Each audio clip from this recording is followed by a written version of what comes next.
Hello, good morning भाई। कैसे हैं आप लोग? मस्त होंगे, पढ़ाई कर रहे होंगे अपनी।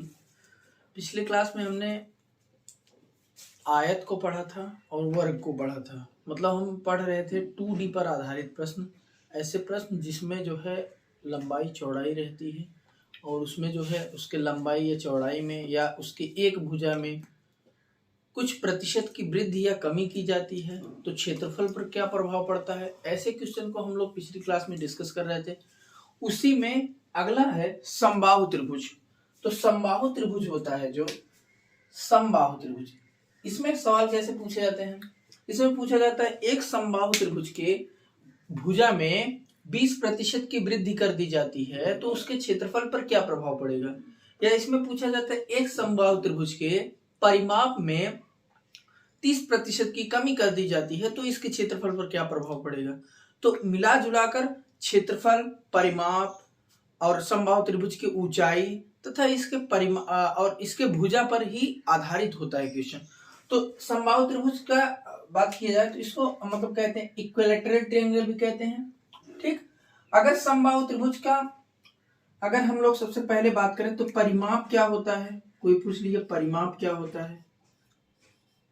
इसको पेरीमीटर अंग्रेजी में कहते हैं, इसको कैपिटल पी से प्रदर्शित करते हैं। परिमाप क्या होता है?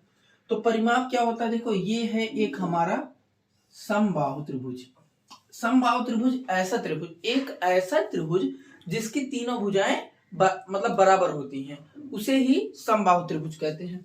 तो अगर एक भुजा उसकी हमने मान लिया ए, ठीक है चलो ए तो सब मानते हैं, एक भुजा हमने मान लिया ए तो सभी भुजाएं ए हो जाएंगी। ठीक, सभी भुजाएं ए हो जाएंगी। और परिमाप किसे कहते हैं? परिमाप मतलब बाहरी भुजाओं का योगफल होता है। तो इसका तीनों ए को जोड़ेंगे तो 3a। इतना याद रखना है सिर्फ आपको कि समबाहु त्रिभुज का परिमाप क्या होता है, 3a। अगर इसकी ऊंचाई की बात की जाए, ऊंचाई समबाहु त्रिभुज की ऊंचाई, इसको h से दर्शाते हैं। ठीक, समबाहु त्रिभुज की ऊंचाई क्या होता है, √3/2a, √3/2a।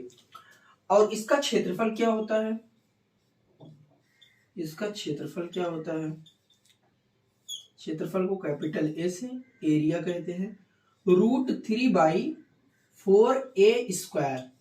समबाहु त्रिभुज का क्षेत्रफल √3/4a² होता है और इसकी ऊंचाई √3/2a होती है। तो इसकी ऊंचाई जो है यही होती है, इसकी ऊंचाई समबाहु त्रिभुज या किसी भी त्रिभुज की ऊंचाई उसके जो है शीर्ष से सामने वाले भुजा पर लंब डालते हैं तो उसकी ऊंचाई पता चलता है। तो ठीक, यही तीन चीज आपको पता रहना चाहिए, इसी के आधार पर सवाल लगाते हैं। और एक चीज और, ये समबाहु त्रिभुज जो होता है वो परसेंटेज की बात किया जाए तो वर्ग के बराबर होता है। ठीक, वर्ग के बराबर होता है। अब क्यों होता है? क्योंकि वर्ग में भी भुजा ए था, समबाहु त्रिभुज में भी भुजा ए ही है। वर्ग में जो है परिमाप 4a हो रहा था तो 4 कांस्टेंट रहता था, यहाँ 3 कांस्टेंट रहेगा, यहाँ √3/2 कांस्टेंट रहेगा, यहाँ √3/4 कांस्टेंट रहेगा। तो अगर हमको परिमाप दिया है तो परिमाप हम डायरेक्टली कहेंगे परिमाप, अगर मतलब परिमाप में 20% की वृद्धि हो रही है तो उसके भुजा में भी 20% की वृद्धि हो रही है, क्योंकि 3 कांस्टेंट है, ऊंचाई भी कांस्टेंट है। अगर 20% की कमी हो रही होगी तो ऊंचाई में अगर 20% की कमी होगी तो उसका भुजा पे भी जो है 20% की कमी होगी, तो क्षेत्रफल जो है निकल जाएगा आसानी से। तो इसको कह सकते हैं, अगर हम प्लस माइनस ए करें, प्लस माइनस a% करें, प्लस माइनस ए भुजा में जो है 10% या 15 जितना भी प्रतिशत की वृद्धि करेंगे उतना ही प्रतिशत की वृद्धि या कमी उसके परिमाप पे होगा, उतना ही प्रतिशत की वृद्धि या कमी उसकी ऊंचाई पे होगा। इतनी चीज समझ में आई? ठीक, इतनी चीज समझ में आई भाई। किसी वर्ग हो गया, समबाहु त्रिभुज हो गया, वृत्त हो गया, अर्धवृत्त हो गया, ये ऐसी आकृतियां हैं कि उसके भुजा में जितनी प्रतिशत की वृद्धि होती है उतना ही उसके परिमाप तथा अगर ऊंचाई है तो ऊंचाई में, विकर्ण है तो विकर्ण में। ठीक, समझ में आया? आइए इसके क्वेश्चन को हम देखते हैं और बेहतरीन से बेहतरीन क्वेश्चन को कराते हैं। और ये जो क्वेश्चन कराने हैं वो सब प्रीवियस ईयर में आए हुए हैं, पिछले साल किसी न किसी एग्जाम में वो पूछे गए हैं। ठीक, आइए इसके क्वेश्चन पे चलते हैं। पहला क्वेश्चन आप लोगों का देखिए, पहला क्वेश्चन आप लोगों का आज का है, एक समबाहु त्रिभुज के भुजा में क्या है भाई, पहला क्वेश्चन देखना है क्या है, समबाहु त्रिभुज का क्वेश्चन है।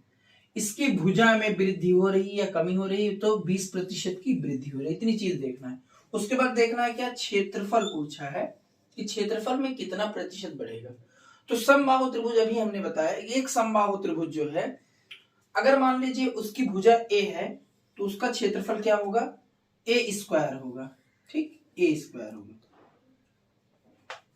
ए स्क्वायर होगा। ठीक है, तो समबाहु त्रिभुज की भुजा में 20% की वृद्धि होती है। तो 20% का फ्रैक्शनल वैल्यू क्या होता है भाई, 20% मतलब क्या होता है, 20% का मतलब होता है 1/5, 1/5 होता है। ठीक, तो अगर किसी समबाहु त्रिभुज की भुजा पहले 5 रही होगी तो उस पे 1 की वृद्धि होगी, भुजा जो है बढ़ गया होगा। तो अब जो है भुजा हमने मान लिया कैपिटल ए हो गया, तो अब क्षेत्रफल कितना रहा होगा, कैपिटल ए का स्क्वायर रहा होगा। तो अगर पहले जो है ये 5 था, ठीक, ये 5 था उसकी भुजा, तो अब भुजा कितनी हो गई, 6। पहले उसका क्षेत्रफल 5 का स्क्वायर 25 रहा होगा, अब उसका क्षेत्रफल 6 के स्क्वायर 36 रहा होगा। कितने की वृद्धि हुई, 11 की वृद्धि हुई। अब वृद्धि कैसे देखते हैं, तो 25 से बढ़ा है घटा, ये देखो, तो 25 से ये 11 ज्यादा है तो 11 की वृद्धि हुई। कितने पे हुई भाई, 25 पे हुई, 25 पे हुई। प्रारंभिक मान पे होता है वृद्धि, इंटू 100% करते हैं। 25 से के 25, 25 चौका 100, 4 11 44% की वृद्धि उसके क्षेत्रफल में होगी यदि किसी समबाहु त्रिभुज के भुजा में 20% की वृद्धि होती है। इसी समय देखिए दूसरा टाइप, अगर दो संख्या का गुणा करके, देखो एक संख्या ये है, इसी का गुणा 2 बार किया गया, मतलब 2 बार किसी संख्या का गुणा कर दिया जाए, या 2 संख्या का गुणा करके तीसरा संख्या प्राप्त होगा, तो उसमें हम क्या लगाते हैं, प्रतिशत परिवर्तन भी लगा लेते हैं। तो प्रतिशत परिवर्तन का फॉर्मूला क्या होता है भाई, प्रतिशत परिवर्तन का plus minus X plus minus Y plus minus X into Y upon 100 होता है। ठीक, तो प्लस माइनस एक्स का मतलब यहां वृद्धि हो रही तो प्लस 20 लिखिए, फिर वृद्धि ही तो हो रही है, एक ही संख्या है, फिर 20, फिर प्लस प्लस क्या होता है, प्लस 20 इंटू 20 अपान 100। ये 2 जीरो से ये 2 जीरो कैंसिल, 20 20 40, 2 दूनी 4, 40 और 4 44% की वृद्धि। दूसरा मेथड है, ये मेथड 2 है, चाहे इसको लगाइए चाहे इसको लगाइए। ये देखो फार्मूला से है, ये जो है प्रतिशत परिवर्तन, प्रतिशत परिवर्तन उस जगह लग जाता है जहां 2 संख्या का गुणा करके तीसरी संख्या प्राप्त होती है।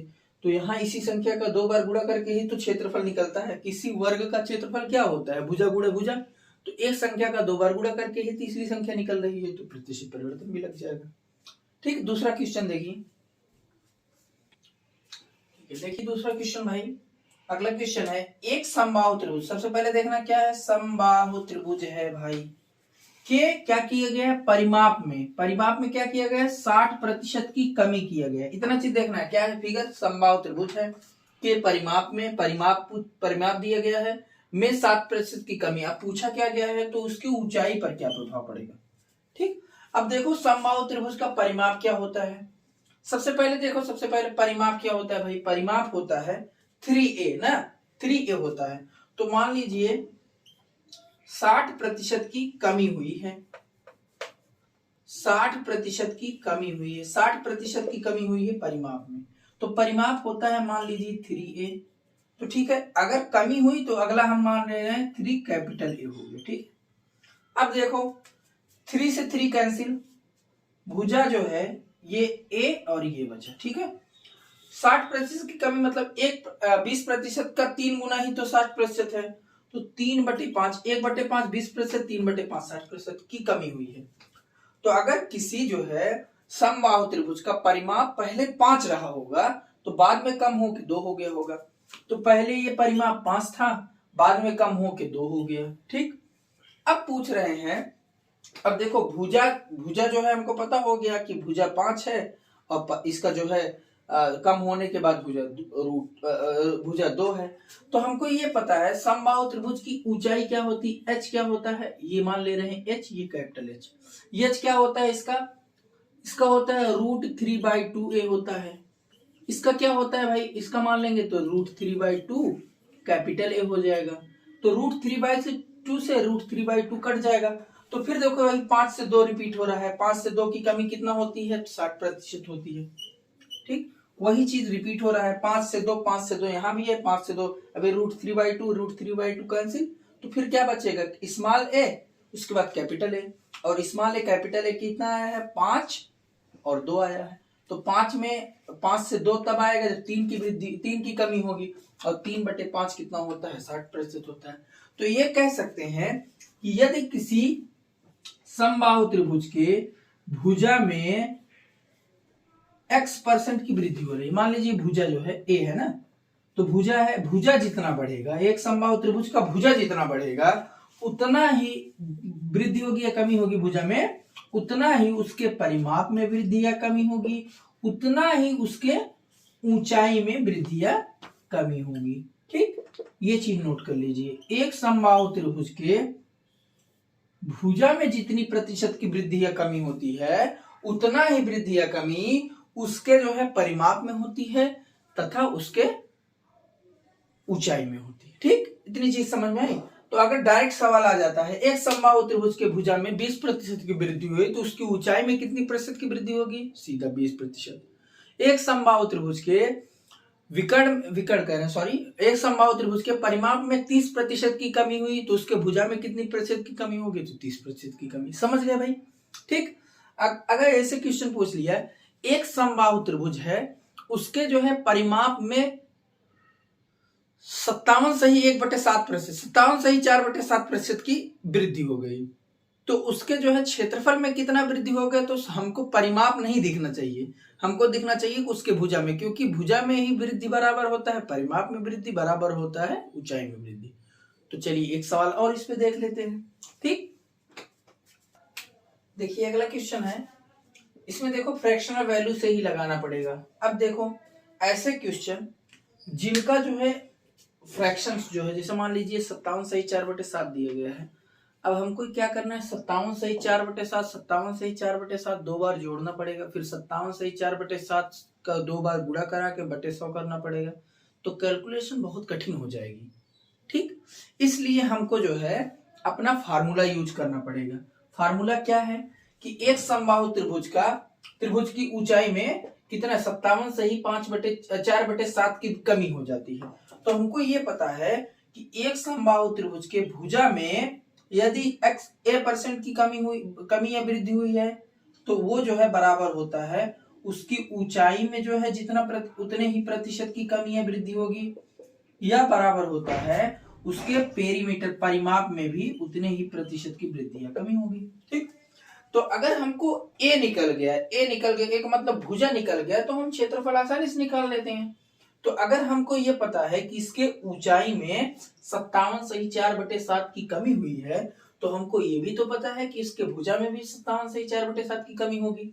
तो हम अगर ये कह सकते हैं कि 57 सही 4/7% की फ्रैक्शनल वैल्यू कितना होता है, तो सब लोग आंख बंद करके कहेंगे कि ये 7 दिख रहा है, तो 1/7 कितना होता है भाई, 1/7 होता है 14.28।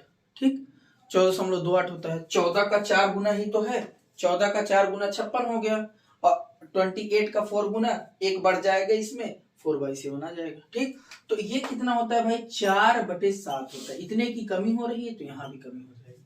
तो अगर हम ये कह सकते हैं कि पहले इसकी भुजा 7 रहे होगी, फिर भुजा कितनी होगी, 7 रही होगी, तो फिर कितनी हो गई होगी भुजा, 4 की कमी हुई होगी 7 पे, तो 3 हो गई होगी। ठीक, कितना हो गया भाई।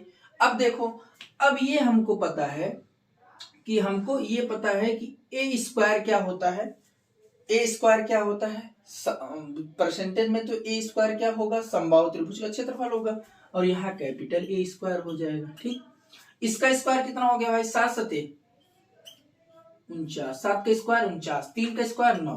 ठीक, अब देखो 49/9 आया।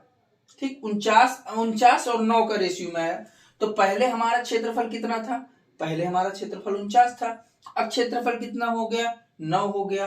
तो कितने की कमी हुई भाई, 40 की कमी हुई। कितने पे हुई भाई, 40/49 इंटू 100%। ठीक, अब देखो ऐसे कैलकुलेशन को आसान करने के लिए इसको हम मान लेते हैं अप्रॉक्स 50, लगभग हम मान ले रहे हैं 50। ठीक, तो ये 50 का 2 गुना है। ठीक, तो 50 40 दूनी 80% लगभग आएगा, 80% लगभग, ये लगभग आ रहा है। अब ये बताओ अगर ऑप्शन रहे आपके पास, तो ये बताओ हम इसको 1 बढ़ाए हैं तो 80 से कम ही तो आंसर रहा होगा, तो 80 से थोड़ा सा हल्लू सा कम आंसर इसका होगा। तो इसका मतलब क्या है कि लगभग 80% के बराबर इसके क्षेत्रफल में कमी होगी। ठीक, बस इससे ज्यादा टफ सवाल आपसे नहीं पूछेगा इससे समबाहु त्रिभुज से। ठीक, अगला फिगर है आप लोगों का सर्कल, अगला वृत्त हम पढ़ेंगे, फिर अर्धवृत्त, उसके बाद पढ़ेंगे एक जो त्रिभुज आता है, सिर्फ त्रिभुज जिसमें हाइट एंड डिस्टेंस, ऊंचाई और जो है लंब दिया जाता है। ठीक, उसको पढ़ेंगे। तो सबसे पहले इसके बाद आते हैं वृत्त पे। ठीक, अगला फिगर। ठीक भाई, देखिए अगला फिगर क्या है आप लोगों का, वृत्त। वृत्त क्या होता है, एक सर्कल, इसको अंग्रेजी में सर्कल कहते हैं। किसी बिंदु को केंद्र मानकर उसके परितः खींचे गए घेरों को क्या कहते हैं, वृत्त कहते हैं। ठीक, ये उसका केंद्र। ठीक, ठीक है। तो वृत्त में भी 3 चीजें होती हैं। तो सबसे पहले अगर हम बात किए जाए तो इसका जो है क्या होता है भाई, व्यास। सबसे पहले बात की जाए तो इसका व्यास क्या होता है।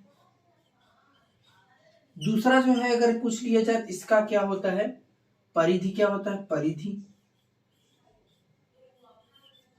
तीसरा क्या होता है भाई, इसका क्षेत्रफल,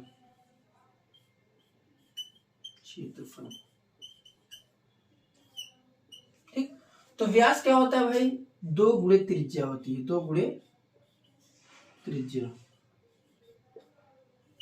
2r भी कहते हैं इसको, 2r। परिधि क्या होती है भाई, 2 गुणे पाई गुणे त्रिज्या।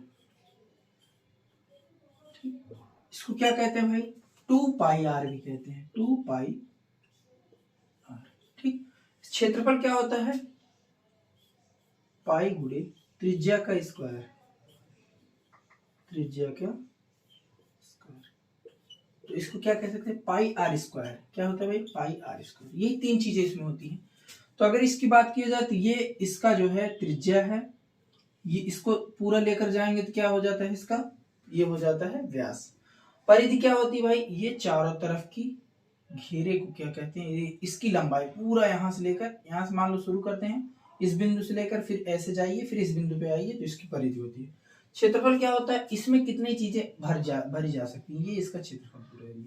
ठीक, तो इसमें भी देखिए अगर हम कह दें, ये देखो व्यास है, अगर देखो परसेंटेज की बात की जाए तो अगर व्यास में वृद्धि होगा तो यहाँ मान लीजिए 2r हो गया, तो यहाँ मतलब 2 कैपिटल R होगा, तो 2 से 2 कट जाएगा। तो मतलब इसके अगर मतलब जो है व्यास में जितनी वृद्धि की जाएगी, जितने मतलब इसके भुजा में मतलब इसके त्रिज्या में जितनी वृद्धि की जाएगी उतनी ही वृद्धि इसके व्यास में होगी। अब यहाँ देखो 2π कॉमन हो गया, 2π कॉमन हो गया, 2π कैंसिल हो जाएगा, फिर यहाँ r हो जाएगा, तो r से फिर r बढ़ेगा। तो अगर हम ये भी कह सकते हैं कि वृत्त के व्यास में, व्यास को अगर हम व्यास को हम d से दर्शाएं, ठीक, इसको c से दर्शाएं, इसको a से दर्शाएं। ठीक, तो अगर हम कहें कि वृत्त की त्रिज्या में, मान लीजिए एक वृत्त है, वृत्त की त्रिज्या r है, r में हम जितना वृद्धि करेंगे उतनी ही वृद्धि भाई इसके d में होगी, उतनी ही वृद्धि भाई इसके c में होगी। ठीक, कहने का मतलब है कि एक वृत्त की त्रिज्या में जितने प्रतिशत की वृद्धि की जाती है उतने ही प्रतिशत की वृद्धि उसके व्यास तथा उसके परिधि पर होती है। ठीक, इतनी चीजें समझ में आई। तो इसमें जो है क्वेश्चन ऐसे पूछा जाता है कि एक वृत्त की त्रिज्या में 20% की वृद्धि कर दी जाए तो उसके क्षेत्रफल में कितना प्रभाव पड़ेगा, या कितनी वृद्धि या कमी होगी। ऐसे भी पूछ सकते हैं ना कि एक वृत्त के व्यास में कितने 20-30% की कमी कर दी जाए तो क्षेत्रफल। तो अगर व्यास का नाम लिया तो ये व्यास वास मत सोचिए, सिर्फ सोचिए कि हम में त्रिज्या में। अगर कह दिया कि इसके परिधि में 20% की कमी कर दी जाए तो इसके भुजा पे क्या प्रभाव पड़ेगा? तो भुजा, व्यास और त्रिज्या तीनों क्या होता है? समान, कम या ज्यादा होता है। जितना वृद्धि इसके वृत्त के व्यास में होगा उतनी ही वृद्धि वृत्त के परिधि में होगी, उतनी ही वृद्धि त्रिज्या में। ठीक, तो आगे जो है ऐसे सवालों को हम लोग सॉल्व करते हैं। ठीक, चलिए अगला क्वेश्चन है आप लोगों के लिए। देखो भाई, पहला क्वेश्चन है वृत्त का, एक वृत्त की परिधि में, तो सबसे पहले देखना है फिगर कौन सा है, वृत्त है कि परिधि में क्या किया गया है? 10% की वृद्धि किया गया है। तो पूछे क्या है? क्षेत्रफल।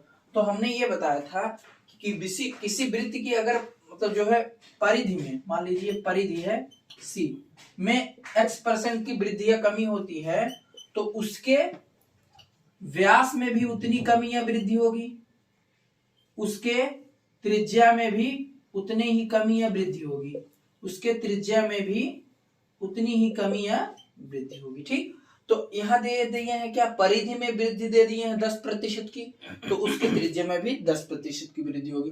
तो सबसे पहले देखते हैं, अच्छा ठीक है, इसको देख भी लेते हैं, कैसे प्रूफ करके दिखाते हैं। ठीक, जैसे मान लीजिए ये परिधि है, परिधि क्या है? परिधि में 10% की वृद्धि की गई। ठीक, 10% का मान कितना होता है? 1/10 होता है। तो परिधि मान लीजिए, तो पहले हमारा परिधि 2 पाई स्मॉल आर था, 2 पाई स्मॉल आर था। जब परिधि बढ़ा हमारा तो 2 पाई कैपिटल आर हो गया। तो देखो 2 पाई से 2 पाई कांस्टेंट हो गया, तो जितना उसके वृत्त की त्रिज्या पहले अगर इतनी थी, बाद में बढ़ के इतनी हो गई। तो ये कहने का मतलब है कि वृत्त के परिधि में जितना वृद्धि हुई उतनी ही उसके त्रिज्या में वृद्धि हुई। तो अच्छा ठीक है, हमारी त्रिज्या पहले 10 थी, पहले हमारी त्रिज्या 10 थी, एक की वृद्धि हुई तो कितना होगा? 10 1 11। अगर इसका स्क्वायर करें और इसका स्क्वायर करें तो इसका क्या हो गया?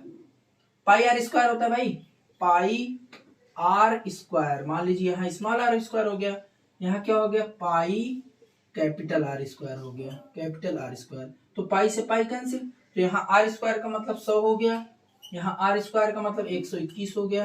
कितने की वृद्धि हुई भाई? अगर 100 पे किसी संख्या की वृद्धि होती है तो उतने ही प्रतिशत की वृद्धि मानी जाती है, 21%।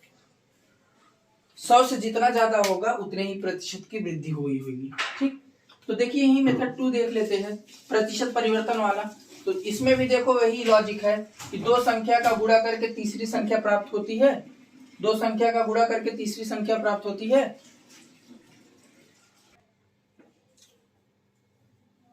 देखो परिधि में 10% की वृद्धि हो रही थी तो उसके क्षेत्रफल में क्या होगा? 21%। देखो प्रतिशत पर दो संख्या का गुणा करके तीसरी संख्या प्राप्त हो रही कि नहीं? तो मान दो संख्या का मतलब एक ही संख्या का 2 बार गुणा हो रहा है, तो तीसरी संख्या प्राप्त हो रही कि नहीं प्राप्त हो रही? ठीक है, तो देखो एक ही संख्या का 2 बार गुणा हो तो वृद्धि हो रही है, तो +10 +10 गुणे 10/100, यही तो होता है।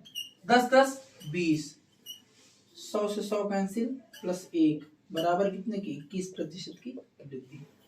ठीक, समझ में आया भाई? ठीक, अगला क्वेश्चन देखिए, इसी से रिलेटेड है। देखो भाई अगला क्वेश्चन है कि एक वृत्त है, एक वृत्त है, सबसे पहला फिगर के क्षेत्रफल में क्या होगा? 19% की कमी हुई है। अब उसके भुजा में कितने प्रतिशत की कमी होगी? तो अब देखो ये तो रिवर्स कर दिए भाई। अब तक जो है हम लोग भुजा बढ़ा रहे थे, परिधि बढ़ा रहे थे, सब कुछ बढ़ा रहे थे, लेकिन इस बार तो वो रिवर्स कर दिया है सवाल को बोल दिया कि क्षेत्रफल में कमी हो गई तो उसके भुजा में कमी हुई, कितनी हुई होगी? अच्छा ये बताओ कि अगर हम क्षेत्रफल निकालते थे तो भुजा का स्क्वायर कर दे, मतलब त्रिज्या का स्क्वायर कर दे रहे थे तो क्षेत्रफल निकल जा रहा था। तो सबसे पहले अगर मान लीजिए हम ले रहे हैं कि अगर हमारा क्षेत्रफल पहले मान लीजिए a² रहा होगा, r² रहा होगा, r² उसका करते हैं ना, पाई r² रहा होगा पहले क्षेत्रफल, फिर जो है कम होने के बाद पाई कैपिटल R² हो गया होगा। ठीक है, तो अगर मान लीजिए यहाँ पाई कांस्टेंट, यहाँ पाई कांस्टेंट कैंसिल हो गया, इसकी कहानी खत्म। ठीक, अब देखो इसको जो है मान लीजिए हम जो है इसको मान ले रहे हैं, हमारा जो है पहले जो है क्षेत्रफल 100 रहा होगा, ठीक। 19 की कमी हुई तो क्षेत्रफल कितना हो गया, 81 हो गया, ठीक। अच्छा ये जो है आर स्क्वायर है, ये कैपिटल आर स्क्वायर है, इतना का मान इतना है। अगर हम इसका रूट कर दें, दोनों साइड वर्गमूल कर दें, दोनों साइड क्या कर दें, वर्गमूल कर दें, तो इसका वर्गमूल क्या होगा, आर होगा, इसका वर्गमूल क्या होगा, कैपिटल आर होगा, इसका वर्गमूल क्या होगा, 10 होगा, इसका वर्गमूल क्या होगा, 9 होगा। समझ में आया कि नहीं आया? जब हम लोग किसी भी वर्ग हो गया, समबाहु त्रिभुज हो गया, वृत्त हो गया, अर्धवृत्त हो गया का क्षेत्रफल अगर हमको पता है और उसका जो है निकालना है त्रिज्या या भुजा, तो हम लोग क्या करते हैं, रूट कर लेते हैं। रूट करने से हमारा जो है त्रिज्या भुजा निकल जाएगा। इतनी चीज समझ में आई कि हमको ये पता था कि एक समबाहु त्रिभुज, एक जो है वृत्त है, उसके क्षेत्रफल में 19% की कमी हुई है, तो हमने मान लिया क्षेत्रफल हमारा कितना रहा होगा प्रारंभिक में 100। 19 की कमी होगी 100 पे, जितने प्रतिशत की कमी उतना कम कर लेते हैं, तो कितना हो गया होगा, 81 हो गया होगा। दोनों का रूट करने पर क्या होगा, आर स्क्वायर का रूट करेंगे तो आर, कैपिटल आर स्क्वायर का रूट करेंगे तो कैपिटल आर, 100 का रूट करेंगे 10, 81 का रूट करेंगे तो 9। अब देखो कितने प्रतिशत, ये तो भुजा निकल गई। अब भुजा में कितने प्रतिशत की कमी होती है, एक की कमी हो रही है 10 पे, और 1/10 कितना होता है भाई, 10%। तो भुजा में कितने प्रतिशत की कमी हुई होगी, 10%। प्रतिशत परिवर्तन भी लगा सकते हैं, दो घात समीकरण बन जाएगा। जैसे कि मान लीजिए पूछ रहे हैं कमी है तो कमी ही रही होगी, तो सबसे पहले देखो 19% की कमी क्षेत्रफल में दो संख्या का गुणा करके तीसरी संख्या प्राप्त होती है। तीसरी संख्या पहले दे दिए हैं, ये 19% की कमी हुई होगी बराबर 19% की कमी, ठीक, माइनस में आएगा। 19% की कमी हुई होगी बराबर माइनस एक्स, फिर माइनस एक्स 2 बार है, ठीक, वही संख्या 2 बार है, minus minus plus x square upon 100, ठीक। अब इसको जब करेंगे तो ये हो जाएगा -2x plus x square upon 100। तो अगर इसको सॉल्व करेंगे -19 के, इसको सॉल्व करेंगे तो ये हो जाएगा -1900 बराबर -200x प्लस एक्स स्क्वायर, ठीक। अब इसको इधर लेकर आएंगे, एक्स स्क्वायर -200x प्लस 1900। अब इसमें दो घात समीकरण लीजिए, 100 ऐसी संख्या ढूंढिए कि मतलब जो है गुणा करने पर 1900 आ जाए और मतलब जोड़ने घटाने पर 200 आ जाए। तो 1900 क्या होता है, 190 से 10 ज्यादा है 200, 190 का 10 गुना 19 होता है, तो एक 19 आएगा, एक -10 आएगा, -10 जब उधर जाएगा तो +10 हो जाएगा, और 10% की कमी हुई होगी, ठीक, समझ में आया। अगला देखिए ये वृत्त होगा। अब आगे जो है आप लोगों को बताएंगे अर्धवृत्त। तो वृत्त का सेम जो है अर्धवृत्त होता है, सिर्फ इसके जो है जो इसमें देखो एक परिधि होती है, एक परिमाप होता है, परिमाप और परिधि अलग अलग होता है, इसलिए थोड़ा सा जो है इसमें एक चीज में थोड़ा सा डिफरेंस होता है, वही एक क्वेश्चन आप लोगों को बता दे रहे हैं। बाकी जो सेम सेम वृत्त का क्षेत्रफल क्या होता है, पाई आर स्क्वायर, वृत्त का अर्धवृत्त का क्षेत्रफल पाई आर स्क्वायर बटे 2, पाई आर स्क्वायर बाई 2 होता है अर्धवृत्त का क्षेत्रफल, तो उसमें 2 कांस्टेंट, पाई कांस्टेंट, सिर्फ आर स्क्वायर बचा, तो आर स्क्वायर क्षेत्रफल वैसे तब भी निकालते थे। और बाकी जो है वृत्त का क्या होता है भाई, व्यास जो है 2 उसका भी होता है, उसका भी होता है। सिर्फ इसका जो है परिधि क्या होता है भाई, उसमें 2 पाई आर होता था, इसमें परिधि नहीं परिमाप होता है पूरा 2 पाई आर प्लस 2 आर होता है। तो इसी में थोड़ा सा कंफ्यूजन है, उसको जो है हम दूर कर देते हैं, ठीक है। आइए पहले हमारे सवालों पर चलते हैं।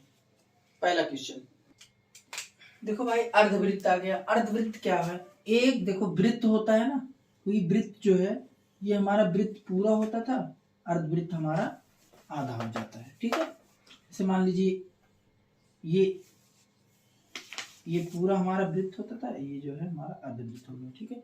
अर्धवृत्त का केंद्र जो है यही बीच में केंद्र रहता है, केंद्र O हो गया, और ये जो है इसकी त्रिज्याएं हो गई 2 त्रिज्या, ठीक है। तो इसमें भी देखो क्या होता है, इसके भी जो है व्यास होता है, व्यास, ठीक, इसका व्यास क्या होता है 2r होता है, ठीक है। 2r, ठीक है। अगर इसके क्षेत्रफल की बात किया जाए, तो वृत्त का क्षेत्रफल क्या होता है भाई, पाई आर स्क्वायर। तो ये तो आधा है, तो इसका पाई आर स्क्वायर अपान में 2, ठीक है। इसका जो होता है परिमाप होता है, परिमाप पूरा माप, परिधि नहीं होता है इसमें, परिधि जो है इसमें देखो, तो पूरा अगर परिधि की बात किया जाए, परिधि मान लीजिए, परिधि की बात किया जाए तो परिधि क्या होता है, देखो ये जो है मतलब जो है अगर पूरा वृत्त हो रहा था तो इसकी परिधि यही ऊपर वाली मानी जा रही थी। तो पूरा वृत्त हो गया तो उसका परिधि क्या होता था 2 पाई आर। तो आधा वृत्त हो गया तो इसका वृत्त क्या हो गया, सिर्फ पाई आर, ठीक। इसकी परिमाप की बात किया जाए, परिमाप क्या होता है, पाई आर। ये तो हो गया पाई आर। अब ये देखो परिमाप में तो ये भी है पूरा माप, मतलब बाहरी भुजाओं का पूरा माप, तो 2r और जुड़ जाता है इसमें। तो हम देखो इसमें देखो कांस्टेंट वैल्यू, इधर ये कांस्टेंट है, खत्म हो गया, इधर ये कांस्टेंट है, इसमें पाई कांस्टेंट है।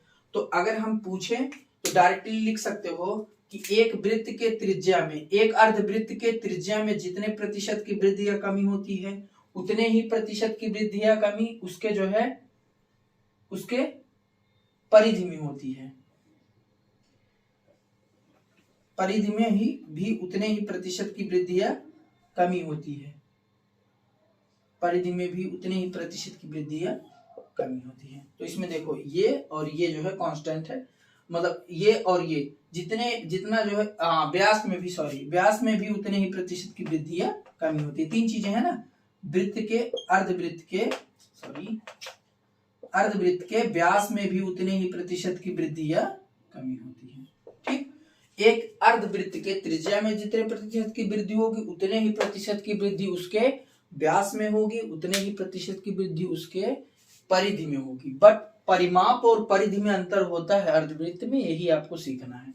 तो अब ये देखो हमको ये पता है, अगर ये पता है, ये पता है, ये पता है, तो हम लोग डायरेक्टली आर स्क्वायर रख सकते हैं। जैसे मान लीजिए 10% की वृद्धि हो गई तो 10% का 1/10 होता है, तो 10 से 100, 11 से 121, तो 21% की वृद्धि उसके क्षेत्रफल में हो जाएगी। तो क्षेत्रफल भी नहीं बताएंगे इसमें, सिर्फ परिमाप का बता देते हैं कि एक वर्ग के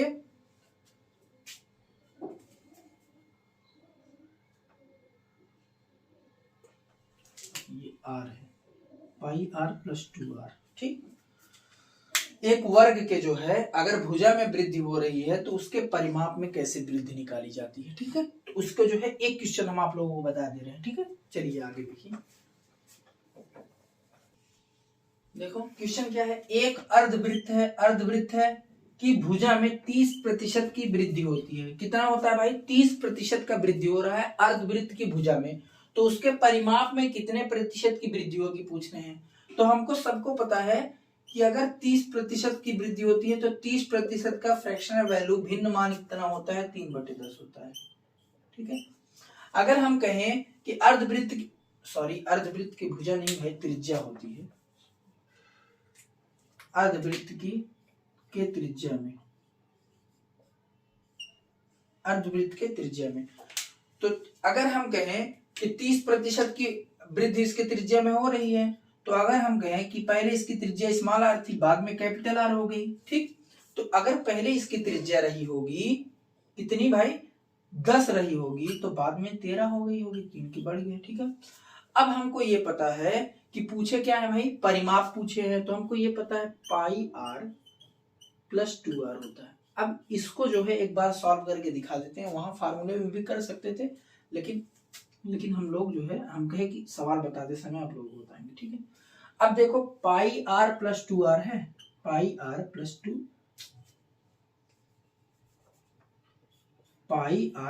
2r है ना, तो सॉरी यार क्या हो रहा है, पाई आर प्लस 2r है, तो r देखो कॉमन हो रहा है दोनों में, ठीक है। तो पाई प्लस 2 बचा, r कॉमन हुआ तो पाई प्लस 2 बचा। तो पाई का मान देखो, r यहां भी है, r यहां भी है, जब दो धनात्मक संख्याओं या दो गुणात्मक संख्याओं या दो माइनस वाली संख्याओं में समान संख्या होती है, समान कोई वैल्यू होती है, तो उसको कॉमन ले सकते हैं, ठीक। अब देखो r यहाँ है, पाई का मान सबको पता है कितना होता है भाई, पाई का मान 22/7 होता है। बाद में इसको हम अच्छे से डेरिवेट करके बताएंगे तो पाई का बना कैसे, ठीक। प्लस ठीक, अब देखो कितना हो गया भाई, कितना, 7 दूनी 14। अच्छा ये बताओ पाई आर प्लस कितना हुआ भाई 14 और 22 कितना होता है भाई 36। हाँ सॉरी गुणा है, कोष्टक के बाहर गुणा, 36/7 कितना है 36/7। तो अब देखो 36/7 इसका मतलब क्या हुआ 36/7 आर, इसका मतलब है 36/7 स्मॉल आर, तो इसका मतलब क्या होगा भाई 36/7 कैपिटल आर ना। तो बस ये भी कैंसिल हो गया, फिर आर से वही रिपीट हो गया। तो इसका मतलब ये भी कह सकते हैं कि एक वृत्त के त्रिज्या में जितने प्रतिशत की वृद्धि होती है उतने ही प्रतिशत की वृद्धि उसके परिमाप में भी होती है। तो कहने का मतलब एक वृत्त की त्रिज्या में जितनी प्रतिशत की वृद्धि होती है, एक वृत्त के त्रिज्या में जितनी प्रतिशत की वृद्धि होती है उतनी ही वृद्धि क्या होती है भाई उसके, उतनी ही वृद्धि उसके व्यास में होती है, उतनी ही वृद्धि उसके परिधि में होती है, उतनी ही वृद्धि उसके परिमाप में होती है। ठीक, ये चीज नोट कर लीजिए। देखिए डेरिवेट करके दिखाए कैसे होता है। एक वृत्त की त्रिज्या में जितने प्रतिशत की वृद्धि होती है उतने प्रतिशत की वृद्धि उसके व्यास में होती है, उतने ही प्रतिशत की वृद्धि उसके व्यास में होती है, परिधि में होती है और तथा परिमाप में भी होती है। तो वृत्त यहाँ हमारा खत्म हो गया। बस एक फिगर और आप लोगों को बता है मतलब आज बताना है, वो फिगर खत्म हो जाएगा फिर हम 3D पर पढ़ेंगे। 3D मतलब ऐसी, मतलब जो भुजा ऐसी आकृति है जिसमें लंबाई चौड़ाई ऊंचाई तीनों होती है। जैसे मान लीजिए घन हो गया, घनाभ हो गया, ठीक, ऐसी आकृतियों को हम मतलब अगले में पढ़ेंगे। तो आज जो है एक और बचा है त्रिभुज, उसको हम बता देते हैं। ठीक है, आइए हम देखते हैं त्रिभुज। त्रिभुज में समबाहु त्रिभुज नहीं है। त्रिभुज में हम लोग समबाहु त्रिभुज तो पढ़ चुके हैं, लेकिन इसमें हम पढ़ेंगे एक ऐसा त्रिभुज जिसमें आधार और लंब को बेस मान के सवाल बनाया जाता है। जैसे हमारा आयत होता है, सेम टू सेम कॉपी उसका होता है, ये हमारा त्रिभुज। ठीक, चलिए आइए देखते हैं। देखिए भाई हमारा ये क्या है, त्रिभुज है। अब हम लोग लास्ट है आज का त्रिभुज पढ़ेंगे। तो त्रिभुज मान लीजिए एक ऐसी आकृति है जो 3 भुजाओं से घिरी होती है, 3 भुजाओं से घिरी हुई आकृति त्रिभुज होती है।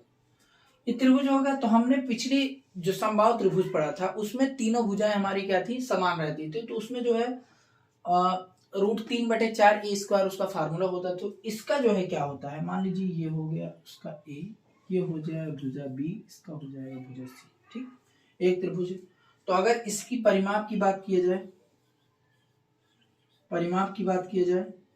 परिमाप क्या होगा a + b + c। बस इसके क्षेत्रफल को देख लो, बाकी जो है इसके जो है कैसे बनता है, क्या होता है, उसके बारे में बाद में डिस्कस करेंगे जब हम लोग मेंसुरेशन पढ़ेंगे, जब हम लोग त्रिभुज स्पेशली पढ़ेंगे। ठीक, तो इसका क्षेत्रफल क्या होता है 1/2 आधार गुणे लंब, 1/2 गुणे आधार गुणे लंब।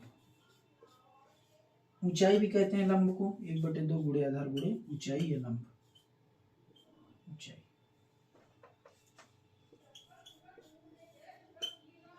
ठीक, या अंग्रेजी में कहें तो 1/2 एरिया। इसका अगर बात की जाए तो एरिया क्या होता है 1/2 base into height, base into height. ठीक, तो इस पे जो है क्वेश्चन कैसे बनता है उसको एक क्वेश्चन को देख लेते हैं, बाकी आज की क्लास खत्म करते हैं और मिलते हैं अगले क्लास में आप लोगों को जो है 3D फिगर के साथ। तो ठीक है, इसका एक क्वेश्चन देखते हैं।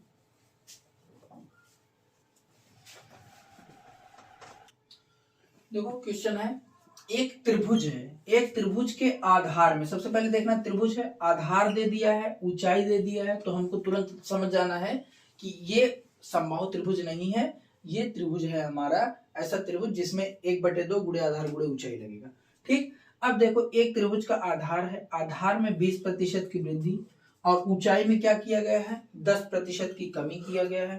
तो क्षेत्रफल पूछे हैं, तो हमको ये पता है, एक बात बताओ, जैसे मान लीजिए हमारे त्रिभुज जो है, मान लीजिए पहले त्रिभुज जो है 1/2 बेस इंटू हाइट होता है ना, तो स्मॉल b इंटू h था।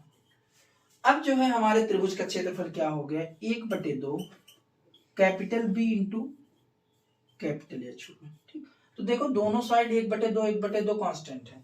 तो अब हमको देखना है बी और एच को देखना है, तो सिर्फ बी और एच को देखो। तो क्या त्रिभुज के आधार में बेस में क्या किया गया है, 20% की वृद्धि की गई है।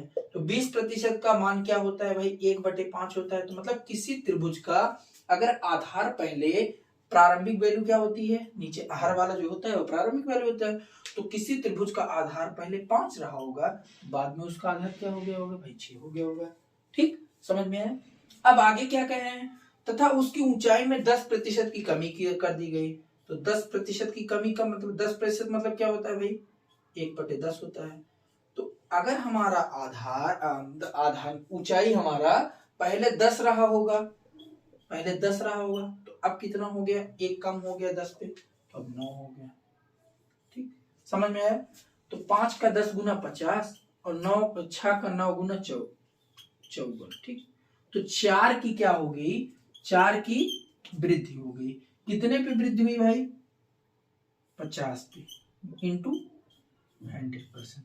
तो 50 दूनी 100, 4 दूनी 8% की वृद्धि या कमी हुई होगी। अब देखो ये तो एक तरीका हो गया लगाने का कि हाँ 1/2 कांस्टेंट है, बी को पहले बढ़ाया गया फिर एच को बढ़ाया गया, इन दोनों का मल्टीपल जो है इसका क्षेत्रफल होगा, इन दोनों का मल्टीपल इसका क्षेत्रफल होगा। इसका तरीका एक और है, देखो 2 संख्या का गुणा करके ही तीसरी संख्या निकल रही है। तुरंत देखो दिमाग में ये क्लिक करना चाहिए कि एक आधार गुणे ऊंचाई जो है वही हमारे क्षेत्रफल में वृद्धि या कमी होगी। तो 2 संख्या का गुणा करके तीसरी संख्या प्राप्त हो रही है। तो उसको लगाइए, क्या लगाना है भाई, प्रतिशत परिवर्तन लगाइए, प्लस अच्छा एक कमी हो रही है, पहला वृद्धि हो रहा है, आधार क्या हो रहा है, वृद्धि हो रहा है कितने की, 20% की, तो प्लस 20। अच्छा क्या कम हो रहा है, ऊंचाई कम हो रहा है, तो -10। ठीक, 1 plus 1 minus plus minus minus. ठीक, 20 गुणे 10/100, पहला गुणे दूसरा बटे 100, ये दोनों जीरो से कैंसिल। ठीक, अच्छा ये बताओ 20 है प्लस 20 माइनस 10 तो क्या होगा, +10। ठीक, अब ये देखो -2 1 के 2, तो कितना बचा भाई, +8। +8 का मतलब क्या होगा, 8% की वृद्धि। ठीक, इतनी चीजें समझ में आई। अब देखो अगली क्लास में हम लोग जो पढ़ने वाले हैं आज डिस्कस कर लेते हैं। तो ठीक, सबसे पहला फिगर अगली क्लास में रहेगा हमारा घन पढ़ेंगे, घनाभ पढ़ेंगे। घनाभ खत्म करने के बाद तब हम लोग आएंगे आगे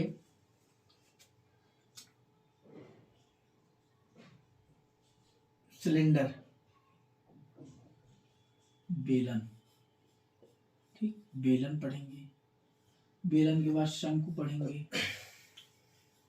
शंकु के बाद पढ़ेंगे गोला, गोले के बाद पढ़ेंगे अर्धगोला, अर्धगोला। हाँ एक चीज और है, अर्धगोला।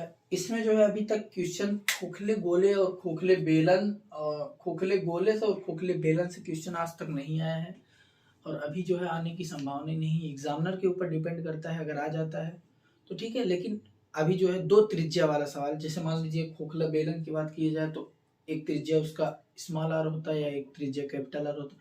2 त्रिज्या वाला सवाल परसेंटेज में नहीं पूछा गया, तो मेंसुरेशन पढ़ाते समय हम बता देंगे उसको, इतनी चीजें। और हाँ अभी जो है प्रिज्म और पिरामिड से भी क्वेश्चन नहीं आया है, तो अभी तो ये हम आज कल हो सकता है खत्म कर दें। अगले दिन जो है आप लोगों को अगले दिन नहीं, जब मेंसुरेशन पढ़ाएंगे तो प्रिज्म और पिरामिड में भी जो क्वेश्चन अगर परसेंटेज से बनने लायक होगा तो उसको भी बता देंगे। तो अगली क्लास जो है हमारी 3D पर आधारित होगी। 2D खत्म हो गया हमारा आज। आप लोग क्वेश्चन को प्रीवियस ईयर ढूंढ के जो है बुक लगाते रहिए। बाकी मिलते हैं अगले वीडियो में। आज के लिए धन्यवाद भाई।